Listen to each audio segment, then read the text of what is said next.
Okay, to get everybody's attention, we're ready to get started here.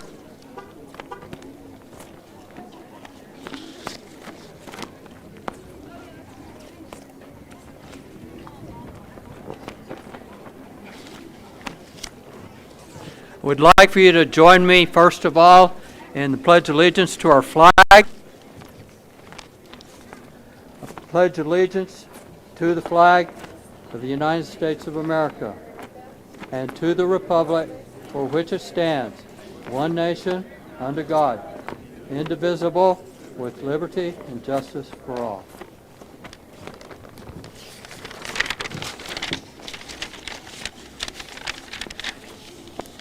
Nice to see everybody out here. And first of all, I'd like to, on behalf of the County Commission and the County Manager's Office, want to welcome you here to the ribbon cutting, dedication, and tour of our new Hidalgo Hope Haven Recovery Center. Those of us here in Hidalgo County are really proud to have this facility.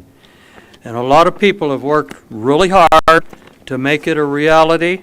And today, we want to recognize these individuals and agencies that had a big part in making this thing happen. It's truly been a team effort, and we want to thank each one who had a part on this team and give each one of these people an opportunity to say a few words. I would like to start off by recognizing my longtime friend and former teaching and coaching colleague, the Honorable Lieutenant Governor of the great state of New Mexico, Mr. Howie Morales.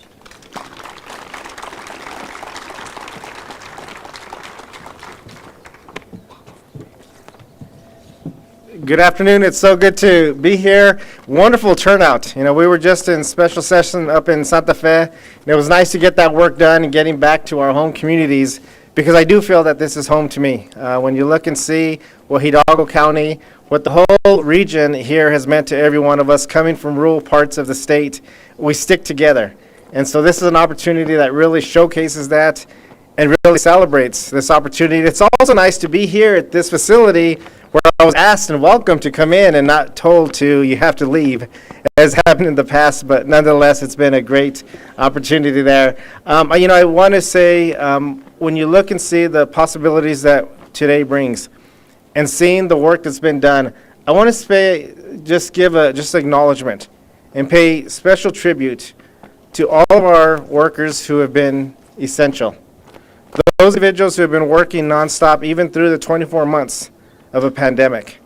They're the ones that kept New Mexico moving forward.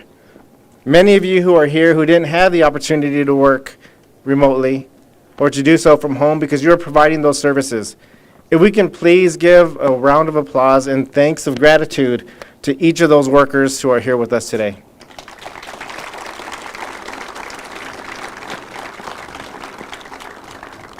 And when I say it's nice to come back home, it truly is, because this is also the place where my father lived right upon his passing a couple years ago. So obviously Lordsburg, home of the Mavericks, has always been very special, even more so now.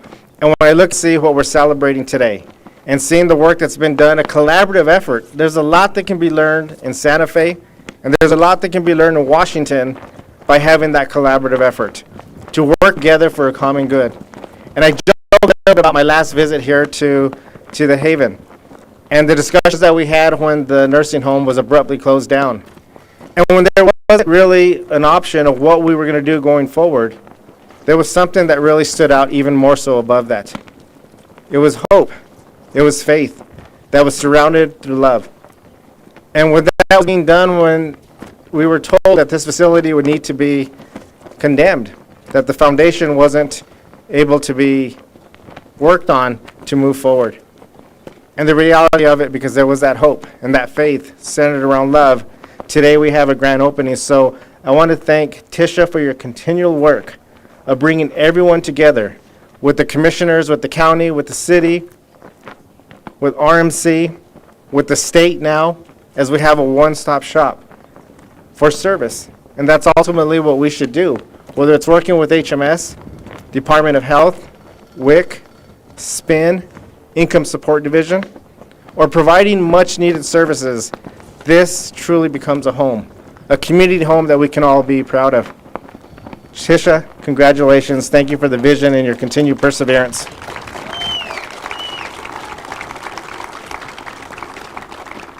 And it's important to pay special tribute to a person who I have long considered as a mentor, and even in many roles as a parent.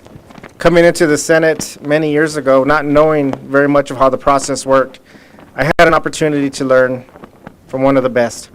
A person who would teach me what was around the corner even when I couldn't see that. And him working together with Representative Sweetser, Senator John Arthur Smith and Representative Sweetser also believed in that hope and that faith centered around love, and invested capital outlay dollars that gives us the transformation that we're about to see when we tour the facility. Senator Smith, thank you for always being there for me.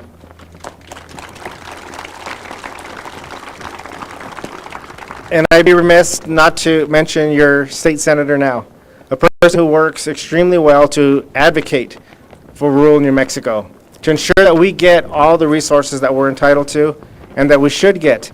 I want to recognize a Senate Finance Committee member who me and Senator Smith were able to serve on, Senator Crystal Diamond. Thank you for being here. I was joking a little while ago with Jim Helgert. Jim and Chris I've known for many years, working together now with much needed resources around our state. I was joking that it's that Western Great Race time. And when you're talking about the Great Race, that's where you're pushing the carts, and it really is exhausting, but we spent many good years as Mustangs enjoying that. Our team name was called Against All Odds. And when you look and see the facility that we have today, and the opportunities that are going to bring forward much needed resources for people across our community in our region, it truly was against many odds. But we stand here today, and we're able to celebrate and to not only cut a ribbon, but more so cut through some of the many obstacles that we've often seen. The obstacles of making sure that we can provide much needed treatment in a home-like setting.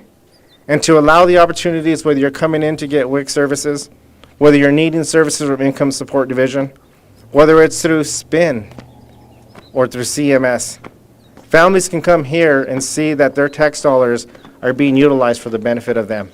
That's the way government should work. That's the way partnerships should be together to ensure that we can provide as much needed services as much as possible. So today, not only do we celebrate the grand opening and the ribbon cutting, it's also a reminder of the important things as we talk about through hope, through faith, and through the love that we all have for one another in our communities. So congratulations, God bless you, and I look forward to seeing inside the facility as it's been done. Thank you.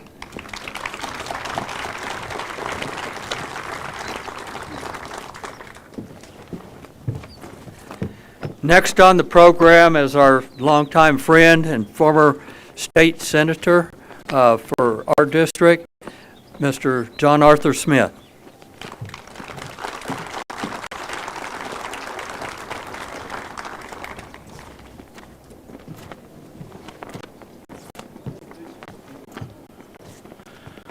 Lieutenant Governor Morales, when I was talking to him, I said, I don't think there would be a crowd there. And he said, well, all my kinfolks are going to be there. So I knew there was going to be a crowd from that standpoint. Likewise, when I go up to Grant County, I'm starting to ask people, how are you related to Lieutenant Governor Morales on that? So he can draw a crowd, and we certainly we're glad to have an opportunity to work with him. I am not as articulate as former Senator Morales. No longer serving. I served your district for 32 years. And I think I want to address, we're certainly proud of this, but the Lieutenant Governor certainly touched all the bases as far as this particular facility. But oftentimes, as we get out in the field, listen to the people, there's a condemnation that government doesn't work. Well, I probably have the longest history in southwest New Mexico of where government works. and I would like to sort of touch base. I've served under 6 different governors. Under those 6 different governors, I learned right off the bat, regardless of whether they're R or D, you've got to get along. I learned that you have to get along with the executive branch because after the money is appropriated by the legislative body, the executive branch has control of about 95% of that. And once we're not out, or once we're out of session, then you turn to the different agencies to assist and accommodate for your particular needs in your respective district. First off the bat, some of you will remember, but the largest landfill in the world was going to be built in Hidalgo County, and that was under Governor Carruthers. And Governor Carruthers was criticized for vetoing the bill that would protect New Mexico.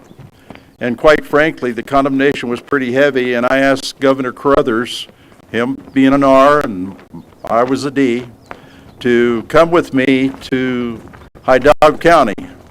Governor Carruthers was, I was a little concerned about what type of treatment he was going to get, but we came over here and we met at the National Guard building in a hot day in August or something like that. As it turned out, Governor Carruthers was absolutely right in vetoing that bill because that initial bill would have invited developers out here. We moved fast forward, working together, we accomplished that. I think I signed on that piece of legislation and Governor Carruthers finally signed it. But the next year we had Governor King. And the next request for this area was for the road to go to Plias. And Governor King, and that went by the winery and out there by the way where the generating power plant is now that the co-op has. And it was Governor King's administration, upon request from myself and other legislative members working together, that we got that paved because that saved probably 15 to 20 miles of driving for the people that were employed there. And I mention that because, once again, the legislature and the executive branch were working together. And Governor Johnson and I, obviously in different political parties, but I told him that we had a huge problem because the smelter was closing and we had debt service at the Animas Public Schools. And not only that, with the closure of the smelter. As it turned out, thanks to people working together, the legislature and the executive branch, we were able to defease those bonds and get rid of that school debt for the Animas Public Schools. Then as we moved forward, we had Governor Richardson come along, and he was down here, and I think Joy might even remember it in the crowd. Governor Richardson wasn't particularly pleased with some of my votes, but in spite of that, we still got along extremely well. And I always made it a practice, since the executive branch controls close to 95 cents out of every dollar, to get along with every governor. I never wanted to be the governor's best friend, but I didn't want to be their worst enemy either. Because when you need something in your respective district, you've got to turn to the executive branch and you have to maintain that line of communication with the executive branch to get the assistance from them. And Governor Richardson helped immensely. We put additional monies in for the law enforcement down here along the border. Many of you have forgotten that, but that went into the budget. And then we were able to extend the utilization of public school capital outlay funds to complete your high school. There was problems at the time, materials were going up, getting contractors there, and that grant was about to expire, and through Governor Richardson's efforts, working together at a request with him, he was able to help, and as a result you have a new high school that was finally completed for close to 500 students now are going in the Hidalgo or Lordsburg public school system. Then we come fast forward with Governor Martinez, and once again I've always made it a practice to go to each governor and said, I will help you where I can, and I will not try to embarrass you at any time.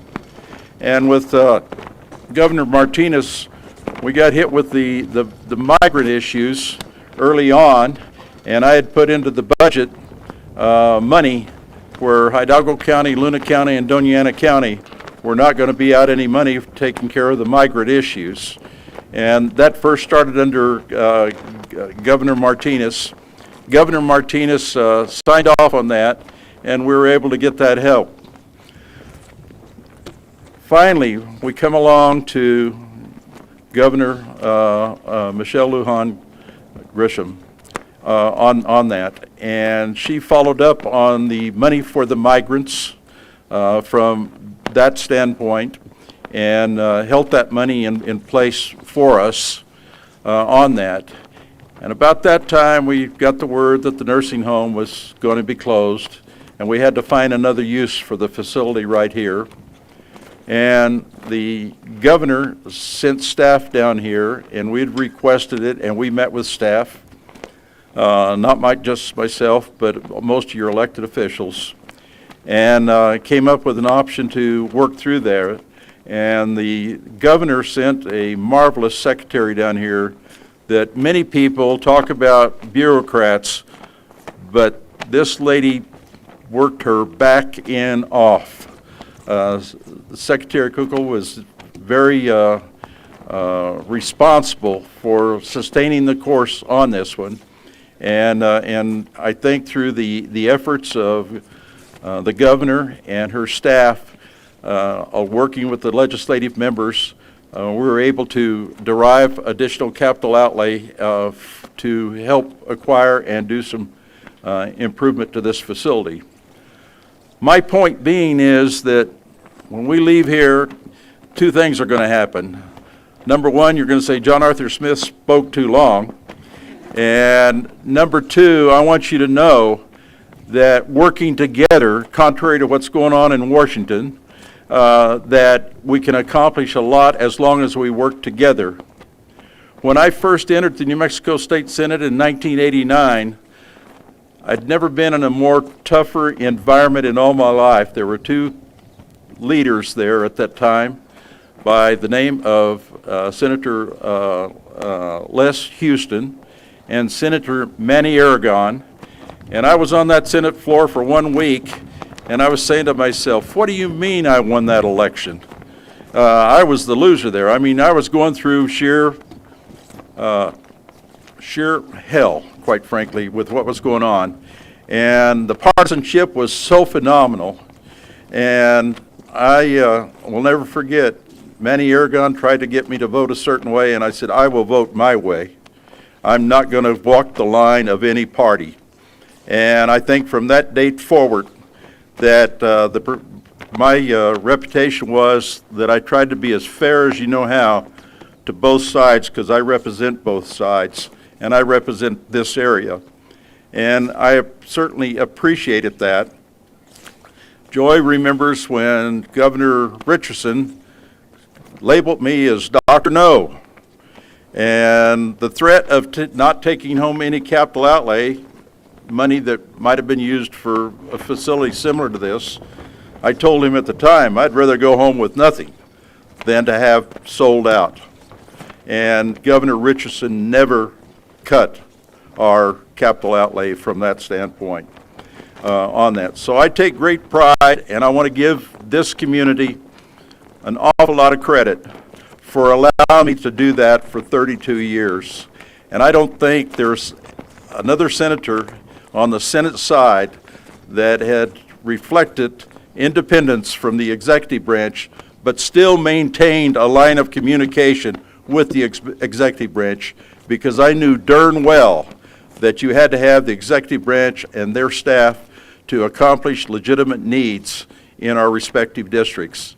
And so with that, we're going to be closing, but once again, my wife is here, my better half, and I don't reflect a lot of independence with her, though. So there's an exception right there. And, I often kid, and she's been patient with me, that she's my third wife. The first two wives were in the second and third grade. The attorneys loved me. on that. And so she's been my wife for going on 61 years. So with that, I'm quite proud, and she's allowed me to serve. Thank you, honey. Thank you all.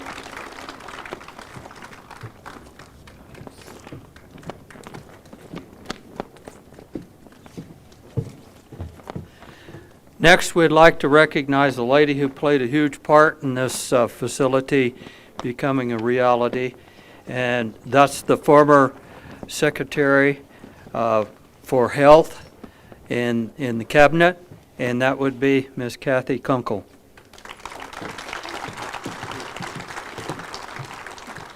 Good afternoon. When I was appointed secretary in 2019, it was very clear to me that the governor's priorities for health were behavioral health and caring for seniors. So she was very distressed when Sunshine Haven closed. She did send me down here. And the first place I went was the Department of Health. And I found two nurses, Margaret Diaz and Susan Garrison, I think. And I don't recall our conversation, but I'm pretty sure I said I have no idea where to start. And Margaret said, "You need to meet Tisha Green." So we jumped in the car and we drove to her office, and she wasn't there. And they persuaded me to stay in the car and basically ambush her, which is what we did. We stayed in the car, and when Tisha came back to her office, we jumped out and we surrounded her, and we said, "Can we talk to you about this, about Sunshine Haven?" And over the next weeks and months, I think you're going to hear this theme over and over again, Tisha brought together legislators, the state, the county, the city, and important local players like HMS. And I participated in those meetings, and I watched the group come together and decide what you really needed in your community wasn't another nursing home, but behavioral health. And so it was my deep pleasure to be a part of that. I'm very proud to have been the governor's agent in carrying out her policies and her priorities. And we had the Behavioral Health Capital Fund, which I want to fund again to the legislators to help other communities. I think this is a model of collaboration. It's a model of how a community copes with loss, how a community moves forward. And again, deeply proud to be here. Congratulations to all of you.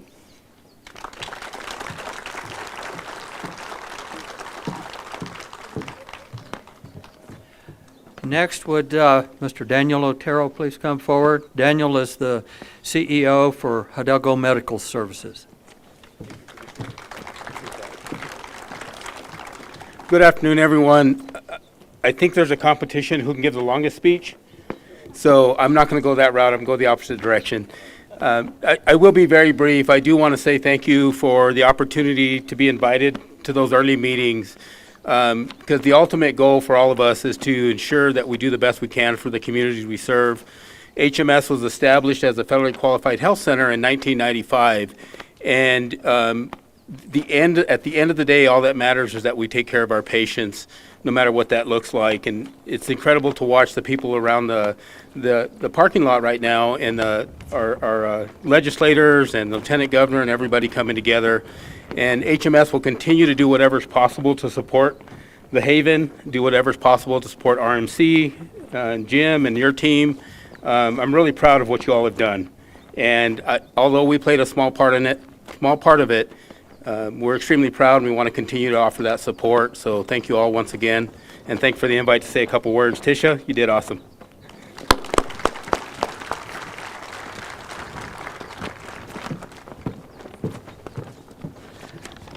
Next, representing the New Mexico Finance Authority is Mr. John Brooks.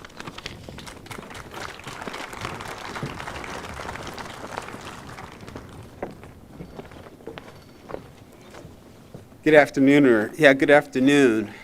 On behalf of the Finance Authority and the staff that worked on this, we want to thank you for the opportunity to collaborate with a lot of people on this particular project.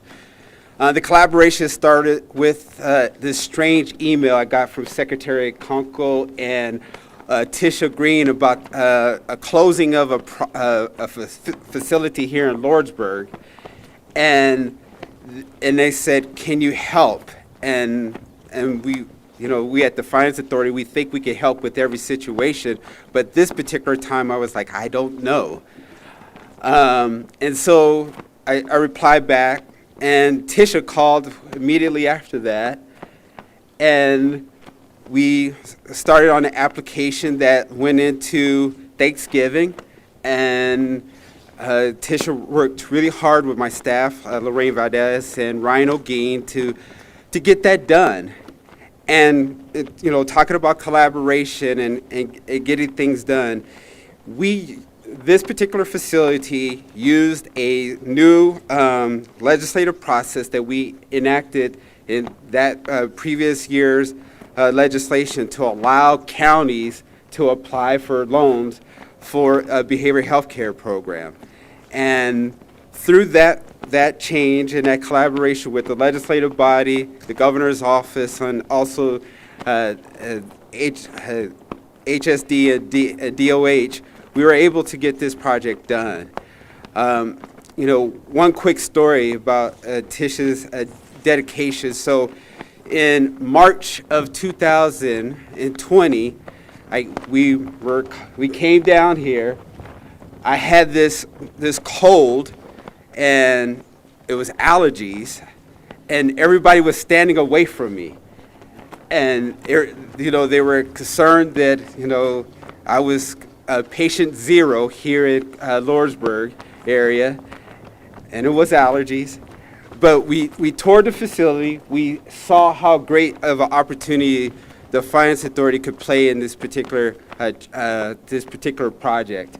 We're excited about everything that you guys are doing here. We're excited about the work in this community, and this is the first project out of the Behavioral Health Care Fund that uses the county as the borrower and on the behalf of a behavioral health care project. That is the collaboration, that is the work of your elected officials in this area to get this project up for this community. We at the Finance Authority, we play a small part, and we're excited to be a part of this particular project. Congratulations to all of you all here in this community. You have great leadership that wants to do the best for this community. And you should congratulate Tish and their work.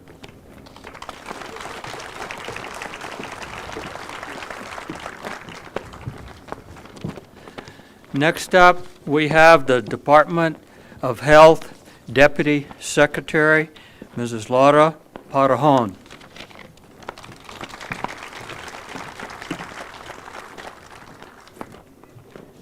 Thank you so much for inviting us to be here. I am so grateful for former Secretary Kunkel for coming here, and I think that's what public health is about, and what government is about, is working together as a team, and it's so amazing to see what you guys have accomplished here as a community, and we do think this is an amazing model. We want to keep supporting you. I want to give a shout out to our Department of Health here. Thank you for giving us a home as well. We want to do what we can to continue supporting all of you. And I just met Tish today, and that is amazing. Thank you to all your community. This is inspirational. It gives us hope, and we're just grateful to be here. And thank you for allowing us to be a small part of this today.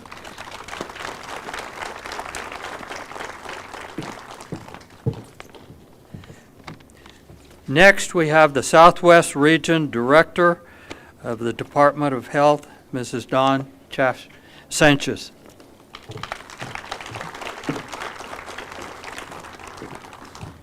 Good afternoon. I want to echo what our Deputy Secretary Parajon just mentioned too.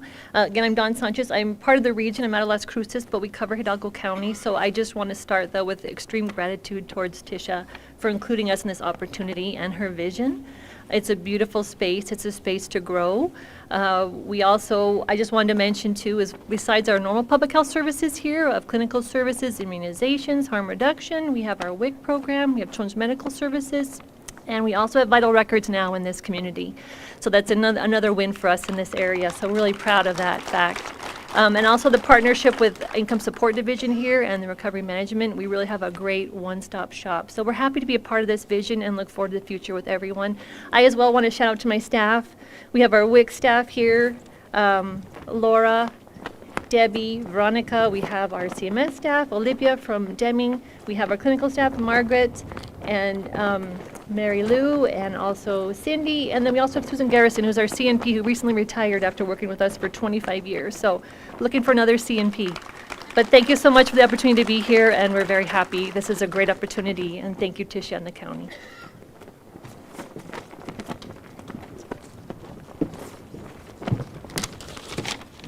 Representing the Public Health Division of the Department of Health is the Interim Director, Mr. Jeff Lotta.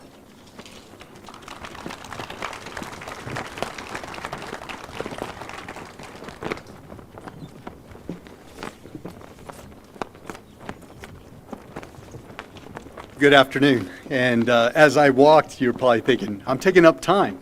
But just really want to say on behalf of Public Health Division, a part of New Mexico Department of Health, thank you for allowing us to be here. This is a wonderful opportunity, as it's been mentioned with previous speakers before. But one thing I want to bring to everybody's attention is this is actually National Public Health Week. It started April 4th. It remains and goes all the way till Sunday of this week. So it's pretty fitting that we're doing this dedication on National Public Health Week. And the theme for this year is public health is where you're at. And it really shows today, public health is where you're at. We know that where people are at physically as an individual, where they're at mentally, where they're at as a society, affects the health and their lives. And this today just shows and resonates that it really is the theme of what public health is all about.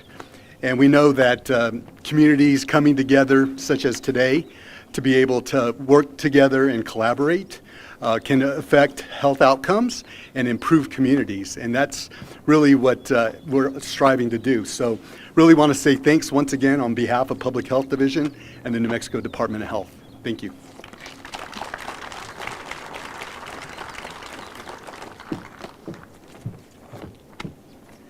Gives me great pleasure to introduce our partner and the CEO of Recovery Management Center, Mr. Jim Helgert.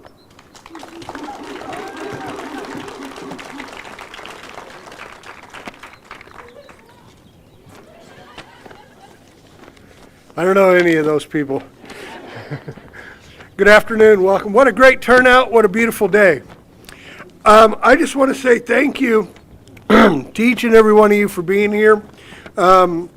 This is a great opportunity. This is a cumulative effort that we put together. This is a community effort. And here in a little bit, you're going to get to see what you can do when you involve a village, right? This is about putting together a community project for Hidalgo County. We began serving Hidalgo County in about 2015, and over the years, we've worked dedicating ourselves to building relationships in the community and making ourselves an open and accessible resource here in this community. This moment right here is of particular pride for recovery management, as we saw the long-standing need going on in this community, and it's become obvious to us now that the community saw that need as well. With this exciting opportunity, I got to tell you with pride that when Tisha Green announced that we were selected as the single operator of the facility, our MC actually stood a little taller that day, and we're proud to be here, and we're going to show that was the right selection to make. Soon it'll be evident of what we're trying to do in this facility. Right now we're open to the outpatient part, and we're hoping to open up the residential in the very near future. Each member of our team, including people who were doing community service, who needed to give back to their community, have put some blood, sweat, and tears into this building. We've spent countless hours here. Actually, I know exactly how many, but we've put countless hours into this building in taking out trash and washing windows and mopping the floor and painting and doing all of those things, because each of us believes in this community and each of us believes in this vision. And after many months and days spent working on these grounds, each of us now want to ask you to reflect for a moment that a door is opening.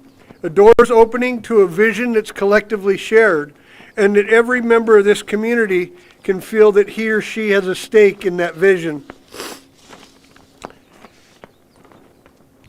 One of the things that we wanted in the early beginning was to help breathe some life back into this building, and I believe that's what we've done. We've put new life into the Haven, but not only into the Haven, but into the community as well.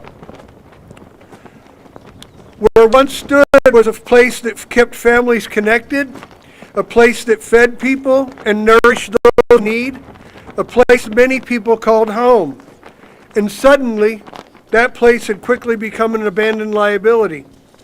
And now, here lies a place that breathes life into others, a place that creates and nourishes a human connection, a place of healing, a place of bonding, and a place of care and compassion.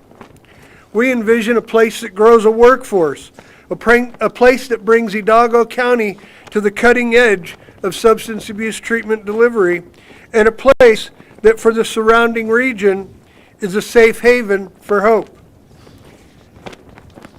This is a place of shared vision that the Haven not only provides the services, but that we work tandemly with the community to provide safety and awareness and the need for a safe place when working towards our own personal security.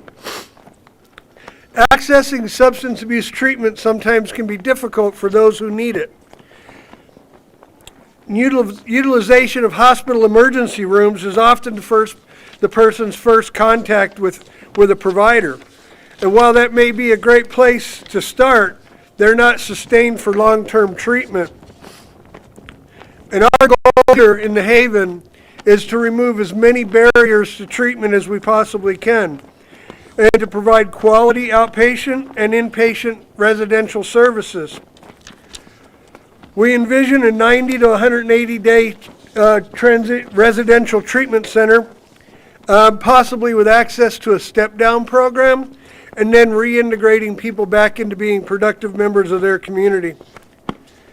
We envision a place that can help people reach their fullest potentials, and I hope that you see that in the building, we've tried to help the building reach its fullest potentials. I look around today and I see numerous examples of what treatment can accomplish. And I think that if we work collectively and we work towards that common vision, we can continue to create that vision and to expand that vision. I just want to say that one thing that I want to point out is that you don't need to be referred or ordered to come to the Haven. All you have to do is show up. We'll sign you in, we'll get you started, we'll get you on service delivery right away.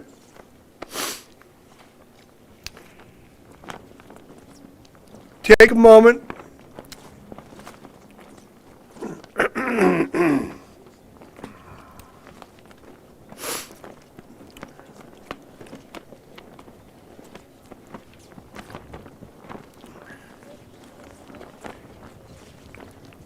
We have our nurse with us today, so we're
We're good?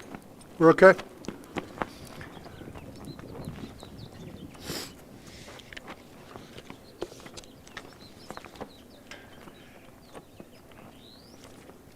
Let me go ahead and just wrap up here and just say that recovery management, we like to think of ourselves as a little family, and every member of our family has put some efforts into this project.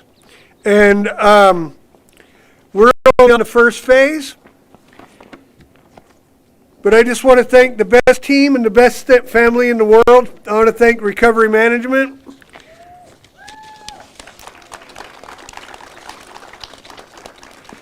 I want to thank Tisha Green. Thank you. She challenged me the other day. She said it's never too late to call or text, and I said, we'll see. I want to thank my wife, Chris.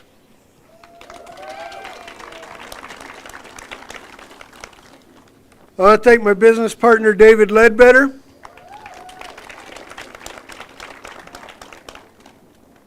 I want to thank my office manager, Julie Montenegro. In no particular order, although I did put the Lordsburg residents first, Patricia Plowman, Gloria Jarrett, Yadalis Lala Martinez, or as I call her, Yada Lala, Sandra Gonzalez, Roxana Beta, Patricia Mester, Manuel Manny Ortega, Andrea Rodriguez, Felicia Salas, Mr. Cruz Rodriguez. I know you're from here, but Veronica Peru, and the latest addition to our family on trial at this moment, J.D. Clifford. I want to once again thank all of you for being here today. What a great turnout. What a beautiful day. What a memorable experience this is going to be. Thanks for being here.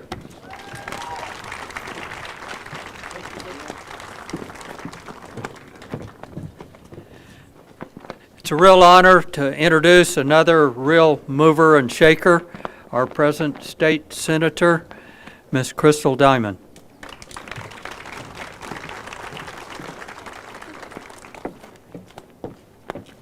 Thank you, everyone. You know, as a society, we are only as strong as our weakest or our most vulnerable members. And so it is an honor to come together as a community to honor a place of hope and help to provide people in their greatest moments of need. There's many of us who have been called up here to provide some remarks today. And while we are extremely honored to join the celebration of this great place, it's very clear to me that the hard work and the heart and the reason that this facility is made possible is because of one person. Tisha Green, you have a heart, and your hard work has made this place possible. Indeed, it is with the supportive county commission, supportive legislators, the work of our state agencies and governor, all of which needed to come together to make this happen. But your place of reign and what you've done to this community really serves an example as our greatest purpose and our greatest calling. And that is to make this world a little bit better when we leave and to love one another. And you have provided a place that models just that. So I honor all the hard work that has gone into making today possible. And I also honor all those who will invest in the future of this facility. And that is those who have dedicated their lives of being medical professionals, the nurses and the counselors who will be necessary in making this place a future success. Thank you all for investing your lives into benefiting the lives of others, including just before this ceremony started, I had the honor of meeting a young student from Deming, Johanna, who's joining us from Deming. She's a student at Western University and mentioned that she's here to join the celebration because she's pursuing a degree in addiction recovery counseling. And it's going to take people like that who have a heart to help others to really change the world and change this community and change our state. So it's a great honor. Bless you all for your service. Bless this beautiful facility and bless you all. Thank you.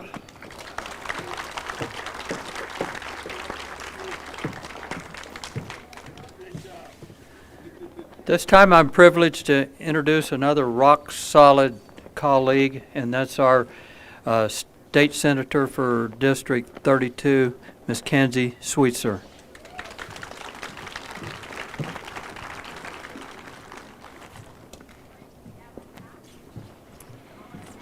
Thank you, Commissioner, and thank you all for being here. I didn't have any prepared remarks, but as I was driving over here, I kept thinking about my mother was in this facility. She was transferred here from Deming in 2013, and some of you actually worked here then, and I just remember what a wonderful place it was. And when we got the news of the abrupt shutdown, I thought, wow, now what's going to happen? Where do we go? And the words of one of the speakers a moment ago, when he called this a safe haven for hope, are the words that I'm going to walk away with, because a community like Lordsburg, Hidalgo County is full of resilient, wonderful people, but they're also full of hopeful people. And that to me is what this whole place represents. Credit to your county manager, Tisha Green, for her vision, and Kathleen Kunkel and Senator Smith and so many others who were in that very first meeting, Dan Otero. We sat here and we were just brainstorming the possibilities, and that's what we have here today. So thank you for coming and helping us celebrate. Thank you for letting me be a part of it, and thank you mostly for just hanging in there with us. Thank you.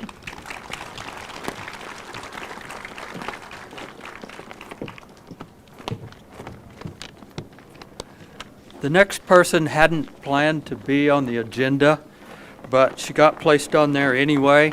She's the mastermind of this project, and this facility is her dream for many years. And Hidalgo County is very, very proud of our county manager and the one that made all this stuff happen, and that's Tisha Green.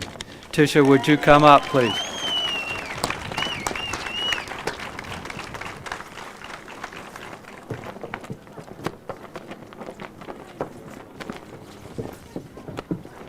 Thank you all for being here. I'm going to keep it super sweet or super short because I'm super emotional about this. I'm very passionate about this. I have just seen on a personal level, professional level, just so many issues surrounding substance abuse, behavioral health, and it was time to come up with a solution, but nothing was just me.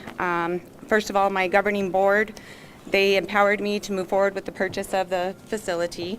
From there, just discussions with any single agency that we thought could be a partner and help this community. County departments are my emergency manager. He was the whole project coordinator for the construction portion of this facility. Hidalgo County Road Department, Hidalgo County Transfer Station, Hidalgo County Maintenance Department. They did a lot of the work around here. RMC, they did a lot of cleanup, community service workers. I don't want to forget anybody. The Hidalgo County staff in the manager's office, they processed all the billing, ordered a lot of items. All of our representatives that are here today were a very crucial part of this project. But I just want to thank you all, and I just can't wait to see what's to come next. But thank you.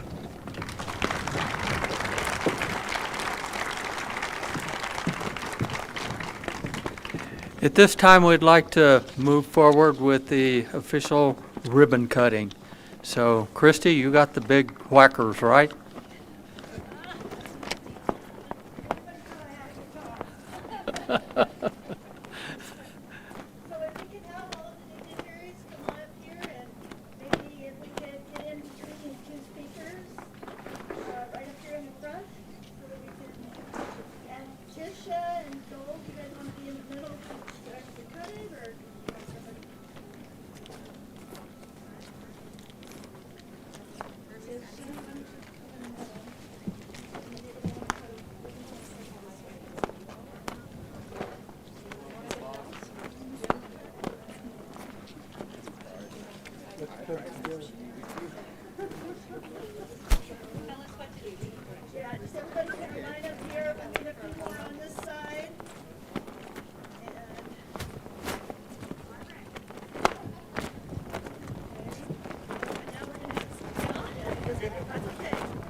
At this time, I'd like to remind everybody that we have some refreshments inside, and we plan for you to stay for a tour of the facility. So make yourselves at home. We appreciate you coming. Both entrances. We will be using both. And Tisha said to let you know we're going to be using both entrances, you know, the front one here behind us and the side entrance as well. So at this time, we can go for refreshments first and then the tour? Refreshments are all over here, sir. Okay, the refreshments will be to my right over here, if you want to pick them up before you go in, and then Jim, will you be conducting the tour? I can, sure, absolutely. Okay. And the refreshments and the food and stuff was provided by Recovery Management and the Department of Health. I'd like to add that the food and refreshments have been provided by Recovery Management and the Department of Health. We really thank those people.